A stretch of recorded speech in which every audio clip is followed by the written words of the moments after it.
you sing my great Redeemer's praise, the glories of my God and King, the triumphs of His grace. My gracious Master and my God, assist me to proclaim, to spread through all the earth abroad the honors of thy name.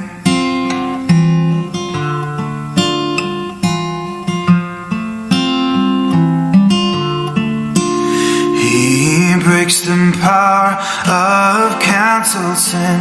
He sets the prisoner free. His blood can make the foulest clean. His blood avail for me. He speaks and listening to His voice, new life the dead receive. The mournful broken hearts rejoice, the humble poor believe.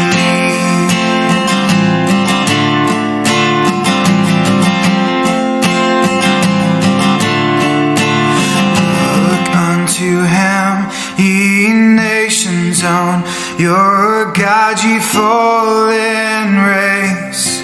Look and be saved through faith alone, be justified by grace. See all your sins on Jesus laid, the Lamb of God was slain. His soul was once an offering made for every soul in pain.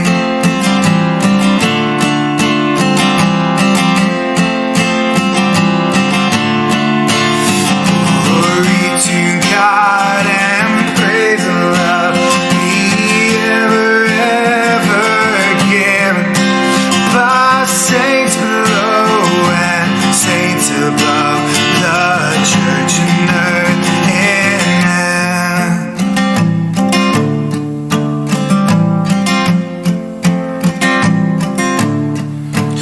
Oh, for 1,000 tongues you sing my great Redeemer's praise, the glories of my God and King, the triumphs of His grace.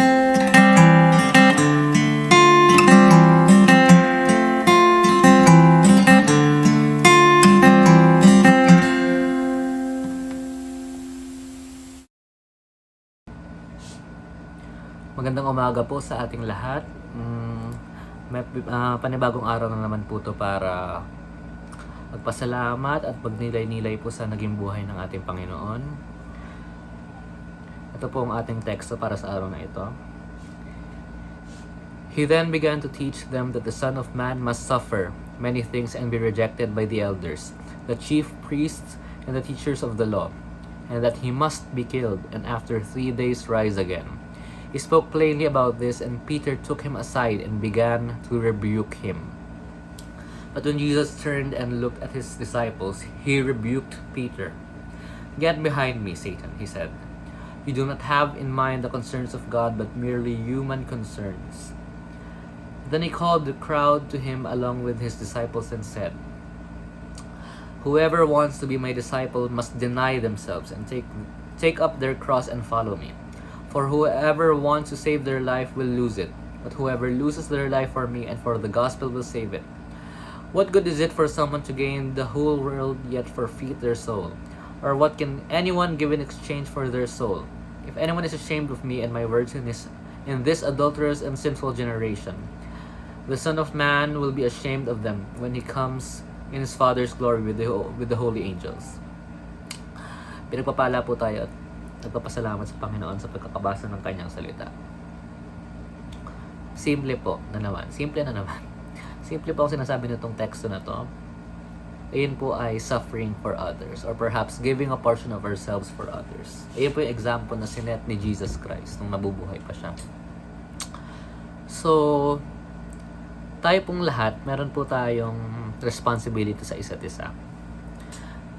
Kaibigan mo yan, family mo, kaklase, kahit anumang relasyon yan, meron po tayong responsibility. Alam niyo pa yung kantang Pananagutan? Walang sino man ang nabubuhay para sa sarili lamang. Walang sino man ang namamatay para sa sarili lamang.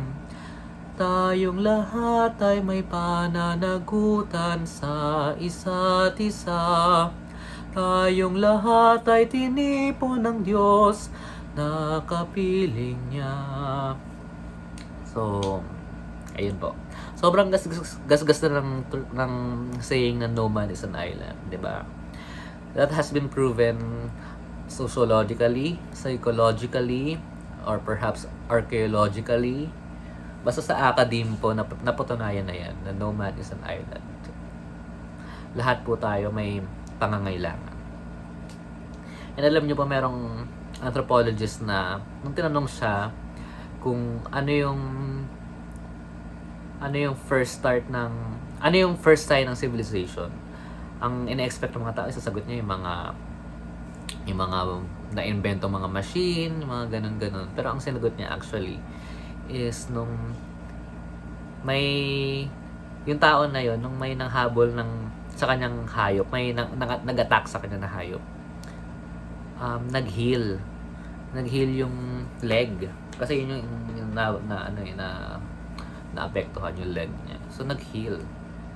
At tapos ang pinopoint out niya na it's a sign na may tumulong sa kanya, na may nag-tend sa kanya, may nag-care for him or her, kung ano man siya. So yun po yung first sign ng civilization daw, na yung compassion ba, yung pakialam mo sa kapwa mo. So alam niyo po, yung pagkamatay ni Jesus, it was termed the happy death by many academics and philosophers kasi it served its purpose. May purpose po yung pagkamatay ni Jesus. I'm sure alam niyo yan, di ba? To save us. And ang binigay niya pa example sa atin is to suffer for others, or perhaps to go an extra mile for others. Kasi hindi po convenient ang pagtulong. Hindi po siya madali, hindi rin siya laging kasabay ng agos ng mga gagawin mo, 'di ba? Kailangan gaganon ka, tapos biglang babalik ka ulit sa track. Kasi nga may kailangan kang gawing iba para mabigay mo yung tulong na kailangan mo. So, pagka po, eto po sa akin lang po to ha. Kapag po naisip natin tumulong or maging compassionate sa iba, wag po natin layuan ng tingin. Kasi minsan layo ng tingin ano ba, magdo-donate ba ako sa charity? Magsasali ba ako sa cause na to, sa event na to for a cause? Doon agad pero for me, it should start with the family. Kung sino man po yung kasama nyo sa iisang bubong, kung sino po kasama nyo araw-araw, pwedeng kaibigan yan or yung relatives nyo, I don't know kung sino kasama nyo. Pero it should start kung kanino kayo malapit.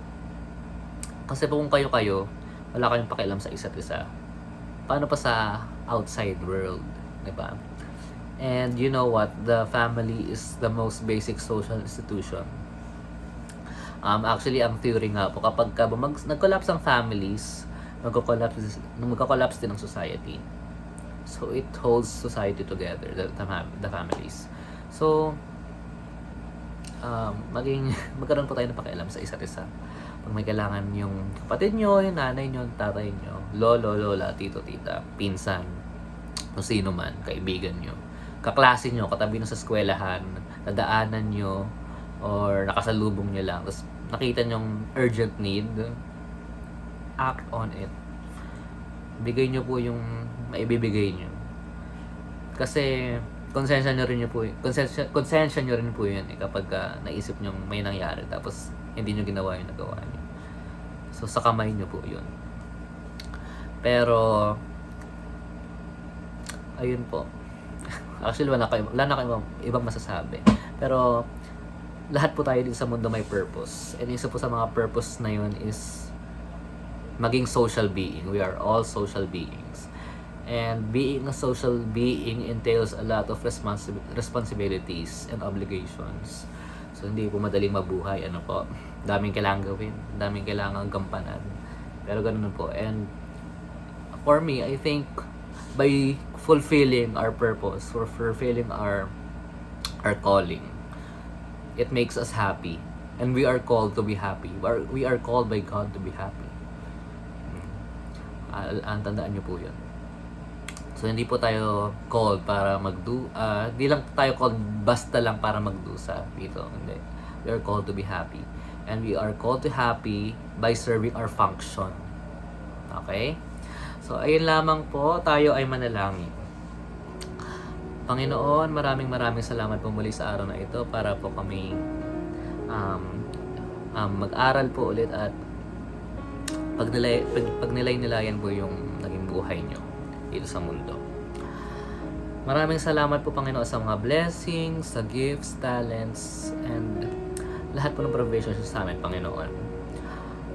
Dalangin po namin na magamit po namin itong mga binigay niyo sa amin para po sa common good, para po to make the world a little better, kasi hindi po posible maging perfect na mundo. We know that for sure. And sana po na kada araw na lumilipas, may nagagawa kaming maganda, kahit isang bagay lang na maganda kada araw.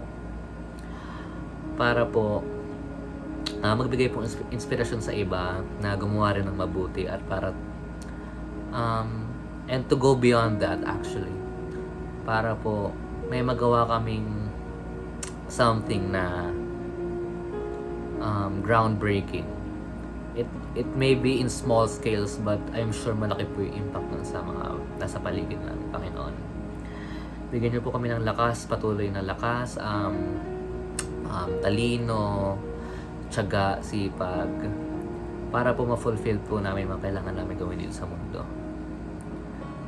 Ito po ang aming samot na langit sa pangalan ni Jesus. Amen. Amen. To God be the glory.